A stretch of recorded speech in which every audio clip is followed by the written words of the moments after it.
Olá, como vai? Tudo bem? Meu nome é Sandro. Venho aqui hoje para a gente fazer uma questão bem interessante sobre o lançamento oblíquo. Vamos lá. Em um treinamento, um atleta atira em um alvo situado a 50 metros de distância. Se a bala abandona o cano da arma com uma velocidade de 500 metros por segundo, determine a altura aproximada do ponto acima do alvo para o qual a arma deve ser apontada a fim de que a bala atinja o alvo. E ele fornece um dado aqui para usar a gravidade como 10 metros por segundo ao quadrado. Tá?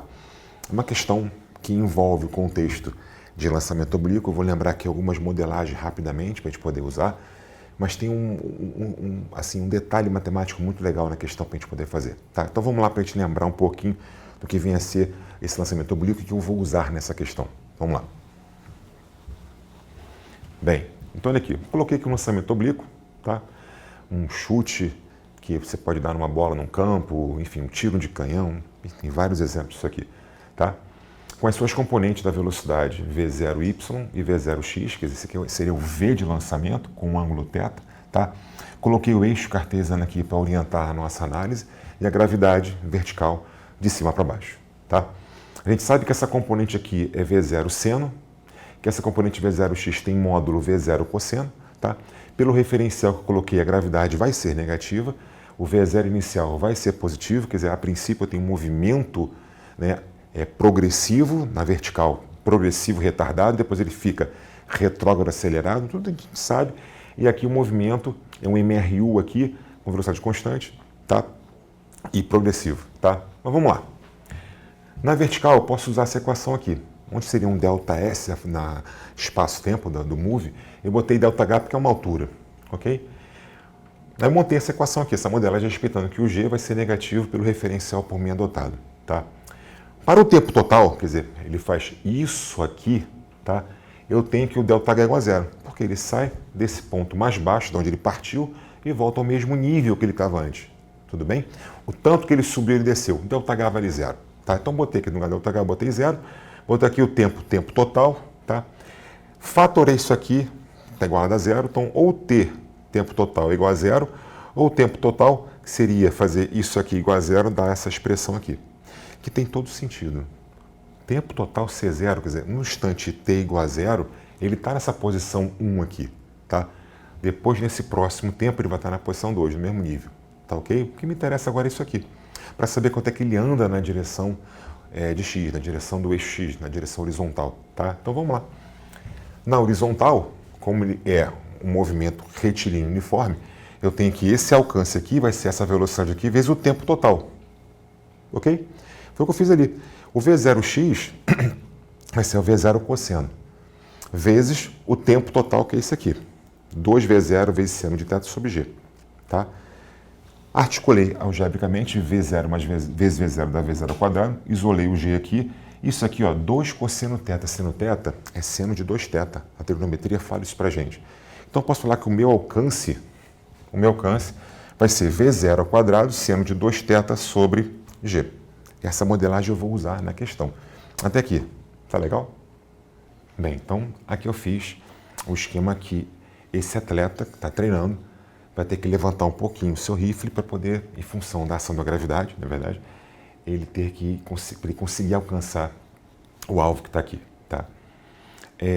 Então dá para ver que tem que levantar, tem que mirar um pouquinho mais alto, tá? Eu botei aqui a altura que ele teria que mirar, tá? Em função da angulação que ele coloca. Se ele colocar na horizontal, não vai chegar no alvo direito, tá? Então usei aquela fórmula que eu há pouco demonstrei, que o alcance é esse V0 ao quadrado, V de saída do cano, tá? Na direção que se encontra com o ângulo θ, né, que está direcionando esse V, seno desse 2θ sobre G, tá? Eu isolei o 2θ, tá? Então 2θ é o alcance vezes a gravidade local sobre o quadrado dessa velocidade de saída do cano da arma, tá? O alcance eu tenho, vale 50 metros, ele fala na questão, a gravidade local 10 e o V de saída 500 ao quadrado. Isso aqui dá para mim que o seno de 2θ vale 2 milésimos, né? 0,002. Nesse contexto, é um ângulo muito pequeno, né? Um seno dando esse valor aqui é um ângulo muito pequeno. E tem um detalhe que vai ajudar muito a gente a resolver essa questão, tá? é um artifício que a gente usa muito, né? A trigonometria nos permite fazer isso, vai ser muito conveniente para cá, para resolver essa questão. Então vamos lá para outro quadro para entender o que eu quero falar com vocês. Vamos lá. Bem, então vamos lá. Eu coloquei aqui meu ciclo trigonométrico, ok? Coloquei um ângulo alfa aqui para ilustrar o que eu quero falar com vocês. Aqui está o meu seno do ângulo alfa, aqui a tangente. Aqui seria o meu cosseno, se eu prolongasse aqui seria a cotangente, enfim, isso a gente sabe. Eu quero usar o seno e a tangente. Preste atenção. Dá para ver nitidamente que tem uma diferença no tamanho da tangente e do seno. Quando eu pego e começo a colocar esse ângulo cada vez menor, menor, menor e menor, a diferença entre a tangente e o seno vai ficando cada vez mais discreta, né? Fica cada vez quase uma diferença muito, muito, muito pequena que você pode até desprezar. Então, o que eu quero fazer? O que eu vou usar aqui, que a trigonometria nos permite para eu poder usar no contexto físico, tá? Eu vou dizer o seguinte, quando o alfa é muito, muito pequeno, na verdade, isso funciona para ângulos menores que de 10 graus já está funcionando isso, uma diferença muito pequena entre o seno e a tangente. Quando o alfa é muito pequeno, eu posso falar que o seno do ângulo alfa é aproximadamente igual à tangente também desse ângulo alfa, tá? E mais, repara que o arco está meio que sanduichado entre a tangente e o seno, né? Então, posso também falar que isso vai ser aproximadamente para o ângulo alfa quando ele for expresso em radianos, tá? Quando estiver usando o contexto do radiano, referencial radiano para ângulo, tá? Eu posso falar que isso aqui é igual, tá? Então, como o ângulo deu um tamanho pequeno, estou num ângulo, né, agudo, o ângulo do primeiro quadrante. Quanto menor o ângulo, menor o valor do seno. E é o caso dessa questão. Eu estou tendo ali 2 milésimos, 0,02, como o seno daquele ângulo. Então, um ângulo muito pequeno. Então, com certeza, eu posso dizer que a tangente e o seno desse ângulo, no caso, aqui é alfa, mas na questão vai ser 2θ, eles vão ser iguais. Tá legal? E outra coisa, esse arco aqui, em radiano, também vai funcionar dessa forma. Mas, enfim, até aqui, essa análise, tá ok? Bem, então aqui vimos que esse seno desse ângulo 2θ é um valor muito pequeno, então esse ângulo aqui é muito pequeno e o θ é um ângulo agudo, menor que 90, então, vamos lá. Como o seno de 2θ é muito pequeno e esse ângulo está no primeiro quadrante, né? Então, eu posso falar que o seno de 2θ é aproximadamente 2θ, tá?